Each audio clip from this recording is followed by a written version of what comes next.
Assalamualaikum warahmatullahi wabarakatuh. Kembali berjumpa dengan saya, Hersu Beno Arif dari Forum News Network. DPR akhirnya menyetujui Jenderal TNI Andika Perkasa menjadi Panglima TNI yang baru. Ini sebenarnya nggak terlalu mengejutkan ya, karena sudah hampir bisa dipastikan semacam itu, dan kelihatannya kan selama ini namanya fit and proper test itu ya hanya semacam formalitas gitu. Kita tidak pernah mendengar ada seorang kandidat baik dari Panglima TNI maupun Kapolri yang ditolak oleh DPR. Yang terjadi pernah sih, kemudian sudah berhasil di fit and proper test, tapi kemudian tidak dilantik oleh Presiden. Ini Kapolri, ini Budi Gunawan pada waktu itu. Nah, saya akan mengajak Anda berbincang dengan narasumber yang sekarang lagi laris karena berkaitan dengan TNI, Bung Slamet Ginting. Assalamualaikum, Bung Slamet Ginting. Waalaikumsalam warahmatullahi wabarakatuh. Ya. Iya. Kan kalau soal fit and proper test, Anda termasuk orang yang mengusulkan sebaiknya nggak perlu lagi lah fit and proper test. Yeah. Jangan terlalu kita bahas lah soal itu ya. Kita akan lebih membahas siapa sih sebenarnya Andika Perkasa ini, Jenderal Andika Perkasa ini ya. Karena dikesankan orang bahwa ini adalah faktor dia karena mertuanya Jenderal Kehormatan TNI Hendro Priyono sehingga dia karirnya bisa melejit. Tapi sebelum itu, ini juga saya penting kita klarifikasi, Bung Slamet Ginting, karena beredar tiba-tiba sejak kemarin bahwa Jenderal Andika Perkasa ini non-Muslim, dan itu didukung oleh beredarnya dokumen gitu, terusnya Sersan Mayor 1 ya, Taruna. Ini artinya tingkat 4 pada waktu dia Taruna. Memang di situ disebutkan agamanya Katolik dan namanya masih Emmanuel. Itu ya. Nah, kemudian dikesankan oleh publik kepada publik seolah-olah bahwa Pak Jokowi ini semua yang dipilih non-Muslim. Sebelumnya Kapolri, Jenderal Istio Sigit itu betul non-Muslim. Sekarang lagi-lagi memilih Panglima TNI juga non-Muslim. Nah, ini gimana nih, Bung Slamet Ginting? Baik, Bung Hersu. Memang 2 hari lalu ya, sampai hari ini bahkan beredar memang data itu ya, data ketika Andika menjadi Sersan Mayor 1 Taruna di Akademi Militer. Ini menjelang lulus itu memang ada data-data isian dari calon yang akan diwisuda menjadi Letnan 2. Di situ namanya Emmanuel Andika Perkasa, agama Katolik, kemudian nama ayah adalah FX Sunarto. Nah, begitu. Dari nama-nama itu dan dari agama jelas pada saat itu memang Andika Perkasa beragama Katolik. Tapi Bung Hersum, publik juga harus ingat ketika Andika dilantik menjadi Kepala Staf Angkatan Darat di Istana, dia diambil sumpah dengan di atasnya adalah Al-Quran. Itu jelas sekali. Artinya Andika Muslim gitu ya. Kapan ini Andika Muslim? Ya. Memang yang jelas Andika itu menikah dengan Hetty Hendro Priyono, yang putri pertama Jenderal Hendro Priyono, ketika itu dilangsungkan secara Islam, secara Muslim. Artinya disitulah Andika menjadi mu'alaf. Maka kemudian nama E-nya itu Emmanuel sudah tidak dipakai lagi. Barangkali soal agama itu masalah pribadi ya, masing-masing hati lah.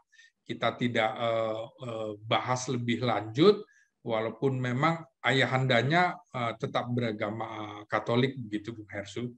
Jadi kita juga sering melihat bagaimana Andika ketika bulan Ramadan menggunakan kopiah, menggunakan koko, begitu baju koko, begitu juga pada saat Idul Fitri, pada saat menyambut kehadiran cucunya yang diberikan nama Arthur, begitu Arthur Perkasa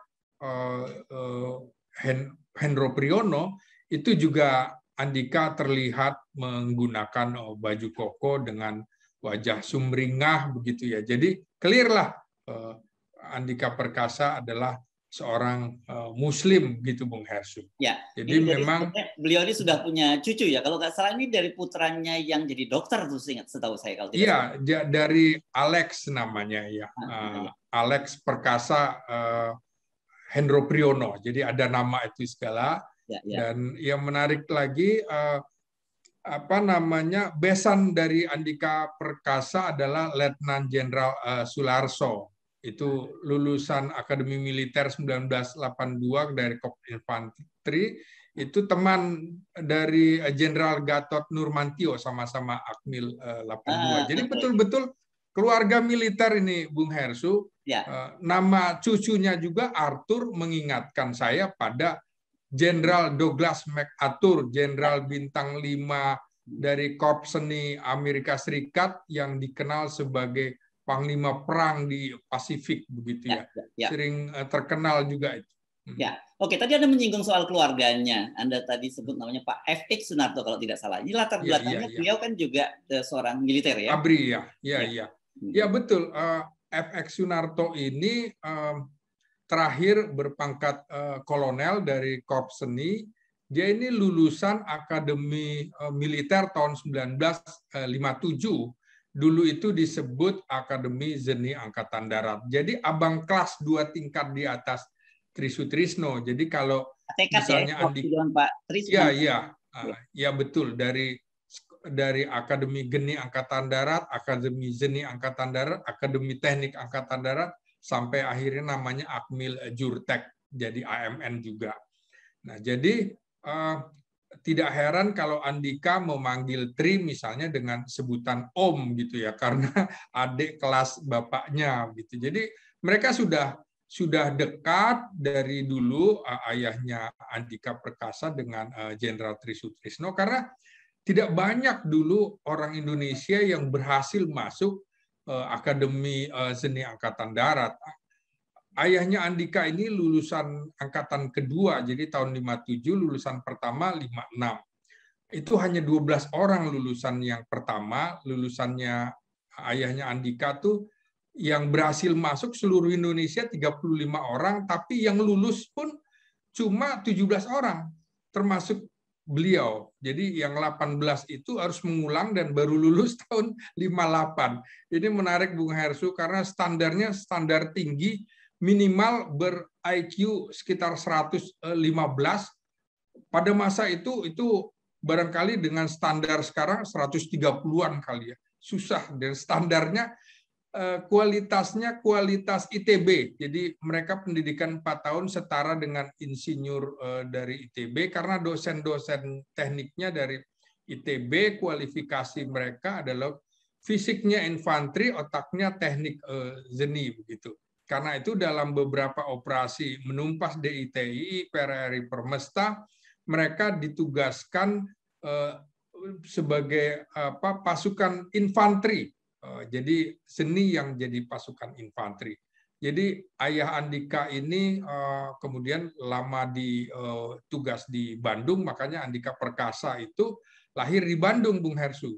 Lahir di Bandung, kemudian ini putra keempat dari 8 bersaudara, laki-laki semua. Jadi luar biasa sang kolonel ini, dan dikenal di Kesatrian 1, kalau kita lihat datanya tadi itu, Kesatrian 1 di Berlan. Saya juga ingat. Jakarta Timur nih maksud Anda ya? Iya, Berlan, Matraman, Jakarta Timur. Oh, ini terkenal nih. Dulu sangar, komplek ini zaman dulu dikenal sangar ya. Iya, kebetulan saya juga dulu tinggal di Berlan. Saya di Kesatrian 9, kemudian Andika di Kesatrian 1. Jadi ayahnya ini terkenal sebagai kolonel yang bersahaja, kolonel yang tidak punya kendaraan pribadi, hanya kendaraan dinas ketika masih aktif. Jadi tidak lama Andika lulus, ayahnya pensiun begitu ya. Dulu kan pensiun umur 55. Jadi ya, Pak Sunarto ini dikenal sebagai kolonel yang bersahaja, sudah wafat memang tahun 97, ibundanya juga wafat tahun 2007. Jadi ada angka 7 yang bagi Andika itu mengena sekali.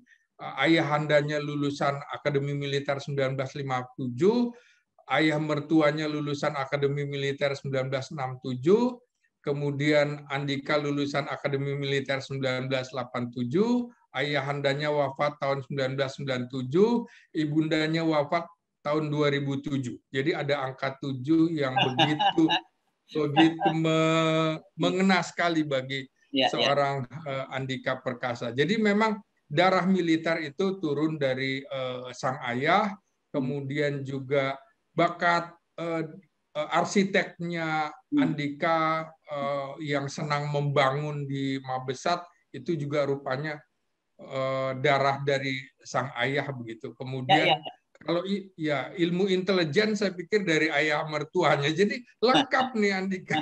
Selain didikan resmi dari militer, dia punya guru-guru khusus di lingkungannya yang membuat dia menjadi semakin matang. Begitu Bung Hersu. Ya. Nah, ini kan orang, tadi saya sudah menyinggung, selalu mengkait-kaitkan keberhasilan dari Andika ini tidak lepas dari peran mertuanya. Ya. Dan kemarin kan juga sempat ketika lagi hangat-hangatnya siapa calon Panglima TNI disebutkan Pak Hendro Priyono melakukan lobby terhadap Presiden Jokowi. Bahkan ada foto-fotonya bertemu dengan Pak Jokowi walaupun kemudian Pak Hendro membantah soal itu. Nah, sebenarnya siapa sih Andika ini? Apakah betul dia ini memang jenderal katrolan gitu? Begini Bung Hersu.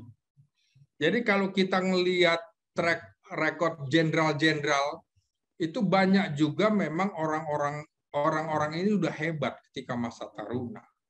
Andika itu top lah ketika di akademi. Orang pintar, fisiknya bagus, otaknya bagus, mentalnya bagus, begitu ya. Kemudian siapa sih jenderal juga yang nggak melirik kira-kira? Wah bagus juga kira-kira kalau anakku nikah dengan taruna ini kan. Kita bisa lihat misalnya Agung Gumelar kan menikah dengan anak dari Gubernur Akademi Militer Jenderal Ahmad Tahir, Linda Tahir ya kan. Kemudian Susilo Bambang Yudhoyono menikah dengan anak Gubernur Akademi Militer gitu kan. Putri dari Sarwo Edi.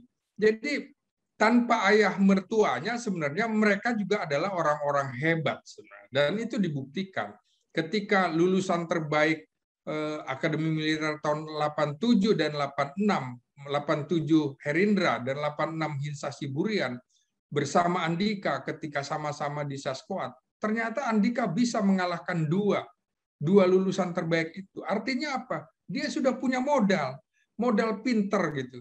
Jadi wajar kalau kemudian saatnya menurut saya sekarang Andika menunjukkan giginya, menunjukkan taringnya bahwa dia bisa lepas dari bayang-bayang sang mertua. Toh dia juga sekarang sudah menjadi Panglima TNI.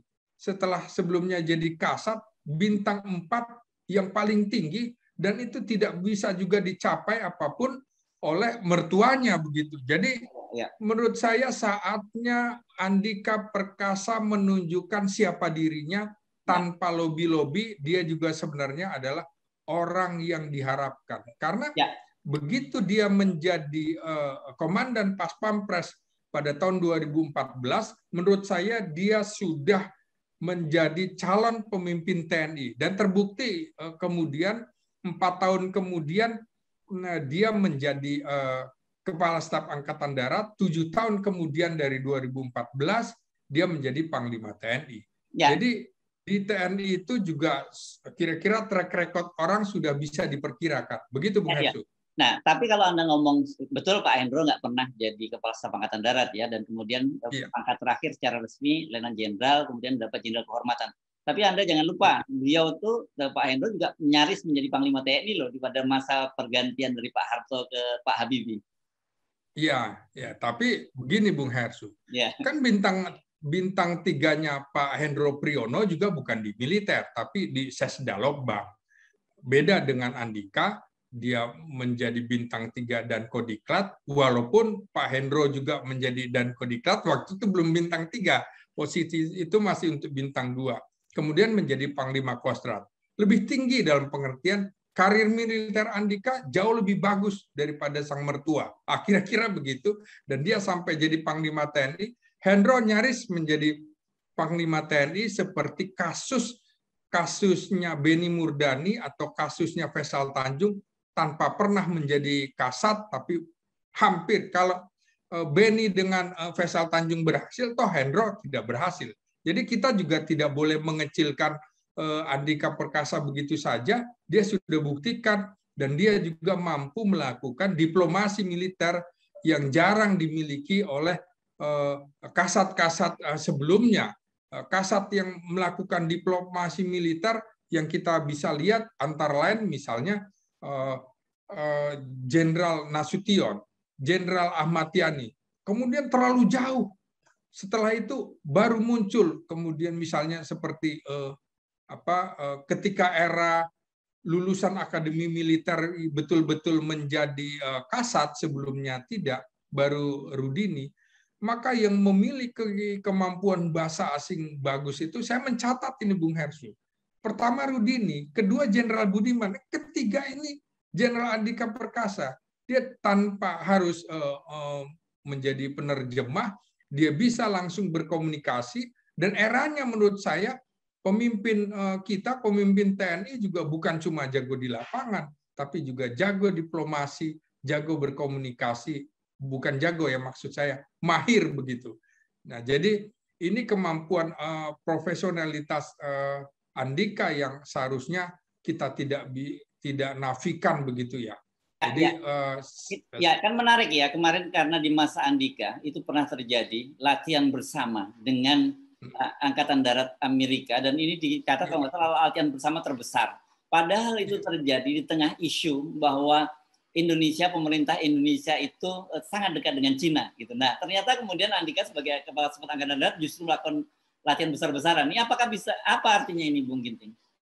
Ya, pertama sebelum itu saya perhatikan memang Andika itu tidak punya kendala psikologis ketika kemudian berhadapan dengan jenderal-jenderal Barat, jenderal-jenderal Amerika, karena dia lama bersekolah di sana, kemudian juga punya kepercayaan diri yang tinggi, dia bisa telepon begitu aja, saling telepon, kemudian ini yang membuat dia menjadi perhatian militer Amerika. Jadi ini kan di tengah isu perang dingin Amerika dan Cina dalam konteks Laut Cina Selatan di Natuna, diplomasi yang dilakukan Andika sekaligus itu memberikan sinyal kepada Cina, kita juga bisa bekerja sama, bukan dengan Anda aja, dengan Amerika juga bisa. Kira-kira kalau ekonomi kita bekerja sama dengan Cina, kemudian militer kita juga bisa bekerja dengan Amerika. Sehingga inilah yang disebut keseimbangan politik luar negeri kita bebas aktif. Jadi terserah kita mau dekat dengan Cina, kita mau dekat dengan Amerika, toh yang paling penting ini kepentingan politik Indonesia yang lebih baik. Begitu menurut saya, Bung Hersu.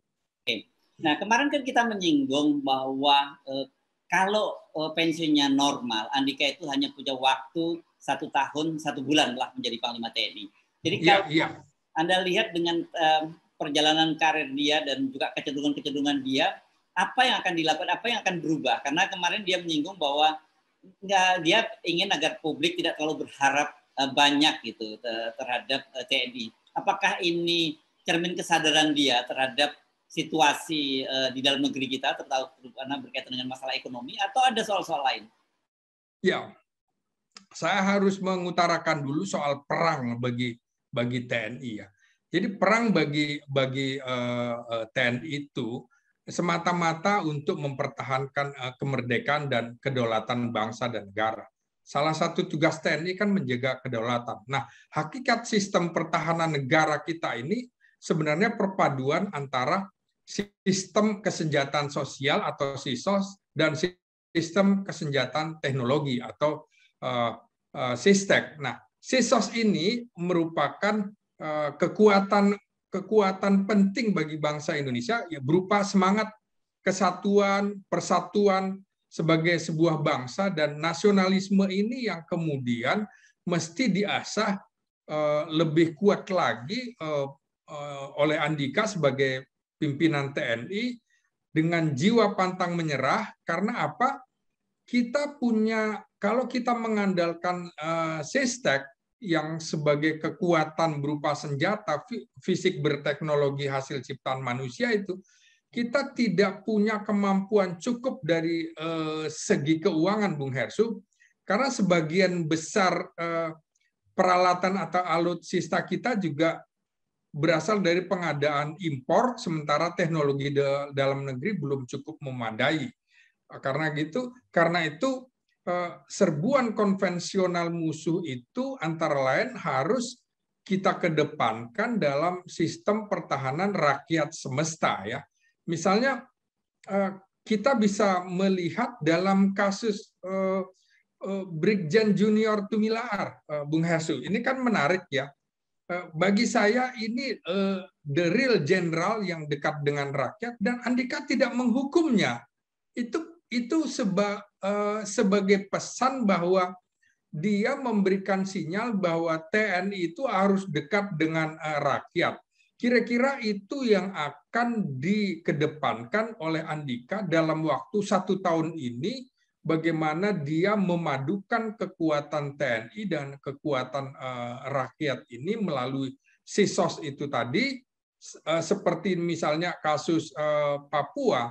Ini kan Papua adalah ancaman di depan mata yang nyata, seperti ketika kita kehilangan Timor Timur tahun 99. Nah, kita tidak boleh mengulang kesalahan itu, karena itulah sejak menjadi Kasat, saya melihat salah satu program dari Andika Perkasa yang akan dilanjutkan saat dia menjadi Panglima TNI adalah membangun semangat putra daerah Papua untuk bergabung menjadi anggota TNI melalui rekrutmen khusus. Jadi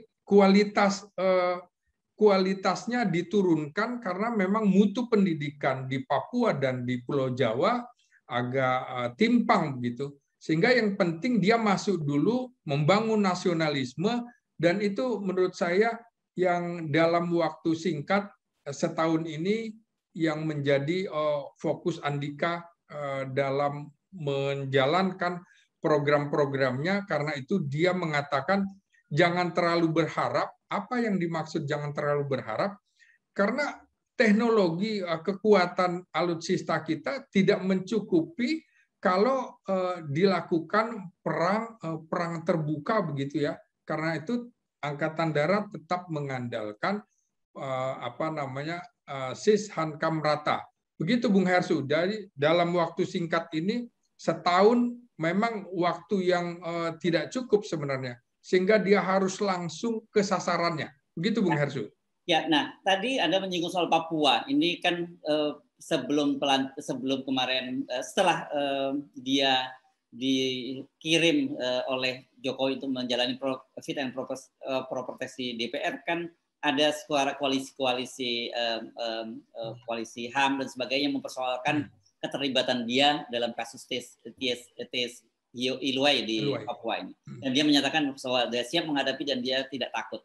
Ini apa artinya?